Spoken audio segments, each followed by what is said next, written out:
जय हिंद दोस्तों, स्वागत है आप सभी का हमारे यूट्यूब चैनल में। आज की वीडियो में हम लोग पढ़ने वाले हैं क्लास 10th के मैथ का चैप्टर नंबर 8 यानी ट्रिग्नोमेट्री के बारे में। तो जैसा कि आप लोग पिछले वीडियो में देखा ही होगा कि हमने ट्रिग्नोमेट्री में जो त्रिकोणमितीय अनुपात होता है, तो उसमें हम लोग त्रिकोणमितीय अनुपात जितने भी होते हैं, उन सारे को हमने क्या किया था, सारे निष्पत्तियों का मान जो है 0 डिग्री और 90 डिग्री पे निकाल लिए थे। और आज की वीडियो में जो है हम लोग 45 डिग्री यानी उसके आगे हम लोग सीखेंगे कि 45 डिग्री ये त्रिकोणमितीय अनुपातों के मान क्या होंगे। यानी 45 डिग्री पे अगर हम लोगों को निकालना हो त्रिकोणमितीय अनुपातों का मान, तो इस प्रकार से निकालते हैं। तो देखिए, सबसे पहले यहाँ पे हम क्या करेंगे, सबसे पहले यहाँ पे हम लिखेंगे कि माना कि माना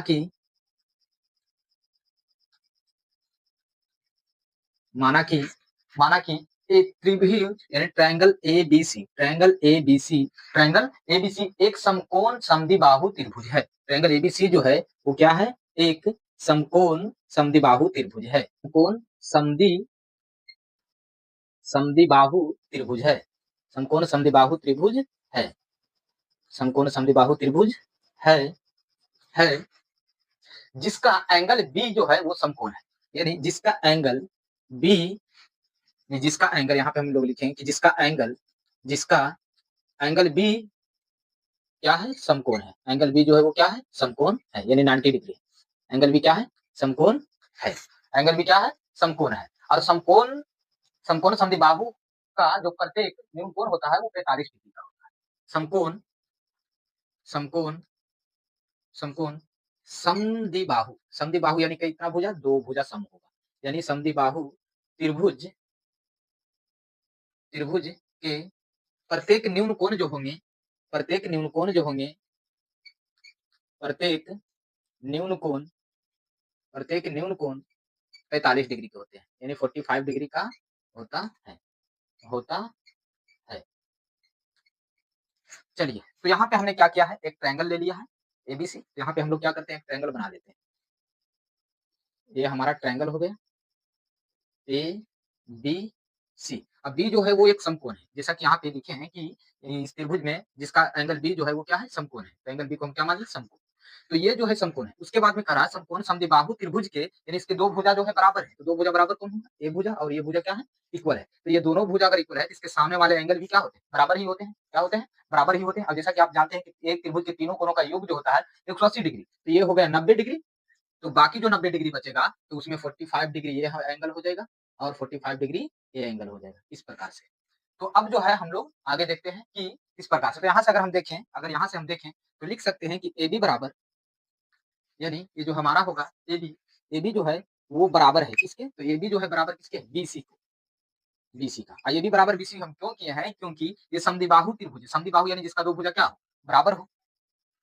तो AB बराबर BC। इसे जो है हम लोग मान लेते हैं, इसे हम लोग क्या K मान लेते हैं। यानी K जो है इसे हमने क्या किया है, माना है। चलो, यानी AB बराबर BC, ये दोनों को हम क्या मान लिए हैं, K मान लिए हैं। तो अगर हम K मानते हैं, तो इसके बाद जो है हम लोग एक फॉर्मूला जानते हैं कर्ण का। किसका, कर्ण का, यानी AC का। तो AC का अगर हम फॉर्मूला लिखें तो AC बराबर क्या हो जाएगा, अंडर रूट में क्या होता है, लंब स्क्वायर प्लस आधार स्क्वायर। तो हमारा लंब क्या होगा, AB हमारा लंब होगा, तो AB का स्क्वायर और प्लस में आधार का स्क्वायर यानी BC का स्क्वायर। तो अब इसको अगर आगे हम सॉल्व करें, तो AB, यहाँ पे जो AB है, तो AB का को हम क्या माने हैं, K माने हैं। तो यहाँ पे हो जाएगा K का स्क्वायर और प्लस में BC को भी K माने हैं, तो क्या हो जाएगा यहाँ पे K का स्क्वायर। तो K स्क्वायर अगर इसको सॉल्व करें तो यहाँ पे आ जाएगा 2K स्क्वायर। और जब 2K स्क्वायर आएगा तो K जो है रूट से बाहर हो जाएगा और अंडर रूट में 2 रह जाएगा। तो अंडर रूट 2 और K, ये हमारा आ गया AC। यानी कहने का मतलब ये वाला AC, यानी अंडर रूट 2K, ये इसका मान चला है। ऐसे हमने क्या माना है, K माना है। इसे भी हमने क्या माना है, K माना है। तो ये निकल करके चला आया। अब जो है हम सभी निष्पत्तियों पर 45 डिग्री का मान निकालते हैं। 45 डिग्री का मान, जैसे कहने का मतलब यहाँ पे हम निकालेंगे कितना, साइन, सबसे पहले किसका, साइन 45 का मान, यानी साइन 45 डिग्री का मान क्या होगा। तो साइन 45 डिग्री, अगर 45 डिग्री हम लेके चले, इसके लिए लंब होगा, ये आधार होगा और ये हमारा कर्ण होगा। तो साइन 45 डिग्री, तो साइन 45 डिग्री या तो हम ये ले लें या तो ये ले लें। ये दोनों तो भुजा जो है बराबर ही है। लंब को यहाँ अगर ये लेते हैं तो ये हमारा लंब कहलाएगा, ये आधार। अगर ये लेते हैं तो ये हमारा लंब कहलाएगा और ये आधार कहलाएगा। और यहाँ पे लंब और आधार में कोई अंतर नहीं है, क्योंकि लंब और आधार जो है वो दोनों इक्वल है। तो यहाँ पे हम साइन 45 डिग्री लेते हैं, तो साइन 45 डिग्री बराबर, यानी साइन थीटा बराबर क्या होता है, लंब बटा कर्ण। तो ये हमारा लंब हो गया और ये हमारा कर्ण हो गया। तो हम यहाँ पे क्या लिखेंगे, यहाँ पे लिखेंगे ए बी और बटे में AC। AB और बटे में AC। तो यहाँ पे AB का मान हमको निकालना है तो AB। तो ये जो हमारा AB है वो K है, K हम लिख दिए और AC हमारा क्या आया अंडर रूट 2K। अभी K से क्या हो गया हमारा कैंसिल तो आ गया 1/√2। ये हमारा क्या आ गया है sin 45 डिग्री का मान यानी 1/√2। अब जो है हम लोग निकालते हैं cos 45 डिग्री का, cos 45 डिग्री का। तो cos 45 डिग्री का जब निकालेंगे तो cos थीटा बराबर होता है आधार बटा कर्ण। तो आधार कौन होगा BC। आधार क्या कौन होगा BC। यहाँ पे हम लोग लिखेंगे BC और बटे में कर्ण क्या होगा AC होगा। अब BC का जो मान है वो क्या है BC का मान क्या है K और AC का मान क्या है अंडर रूट 2K। अब K से क्या हो गया कैंसिल तो हमारा आ गया 1/√2 यानी cos 45 डिग्री का मान भी क्या होता है 1/√2 होता है। अब जो है हम लोग देखते हैं tan का, किसका देखेंगे tan का। तो चलो tan का निकाल लेते हैं। तो tan 45 डिग्री का, तो tan थीटा बराबर होता है साइन थीटा बटे में cos थीटा। तो tan 45 पूछा है तो यहाँ पे हम लोग लिखेंगे साइन 45 यानी साइन 45 और बटे में लिख देंगे cos 45। अब देखिए साइन 45 का जो मान होता है वो 1/√2 होता है और cos 45 का भी 1/√2 होता है। अब √2 से √2 हो गया कैंसिल तो हमारा चला है कितना 1 यानी tan 45 डिग्री का मान कितना होता है 1 होता है। अब जो है हम देखते हैं किसका cot का। अब जो है हम किसका देखते हैं cot का कि cot का कितना आता है। तो अब देखेंगे cot 45 डिग्री। तो cot 45 डिग्री का फॉर्मूला क्या होता है cos थीटा यानी cos 45 डिग्री और बटे में हो जाएगा sin 45 डिग्री। क्या होगा sin 45 डिग्री।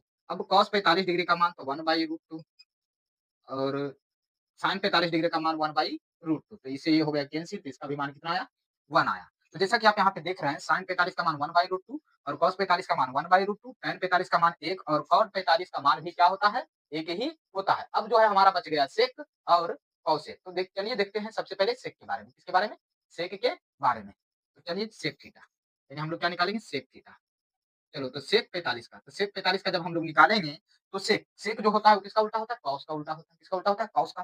तो कॉस का क्या था कॉस 45 का एसी यानी कहने का मतलब यहाँ पे हो गया आधार बटे कर्ण। तो यहाँ पे होगा कर्ण बटे आधार यानी एसी कर्ण बटे में आधार यानी बीसी। और इसको अगर आगे हम सॉल्व करें तो एसी का मान जो है अंडर रूट में 2 और के है और बीसी का मान के है तो कैसे के कैंसिल तो हमारा क्या आ गया अंडर रूट 2 हमारा सेक 45 डिग्री का मान आया। अब जो है tan 45 का भी निकालेंगे, सॉरी tan 45 का नहीं cosec 45 का, कौसेक 45 का, कौसेक 45 डिग्री का। तो कौसेक किसका उल्टा होता है 1 बाई कॉस साइन होता है 1 बाई साइन होता है। तो यहाँ पे हम डायरेक्ट क्या कर सकते हैं 1 बाई साइन कर सकते हैं या तो यहाँ पे हम ये लिख सकते हैं होता है ये कर्ण यानी AC और बटे में AB यानी कर्ण बटे लंब, कर्ण बटे लंब। अब कर्ण बटे लंब जब होता है तो यहाँ पे कर्ण जो है हमारा कितना है कर्ण हमारा कितना है अंडर रूट 2K और बटे में AB क्या है K। अब K से K कैंसिल तो यहाँ पे हमारा क्या आ गया अंडर रूट में 2 आ गया, अंडर रूट में 2 आ गया। तो आई होप आप लोग इस बात को समझे होंगे। तो सबसे पहले आप इसका एक स्क्रीनशॉट ले लें, उसके बाद हम लोग देखेंगे 30 डिग्री और 45 डिग्री के अनुपात।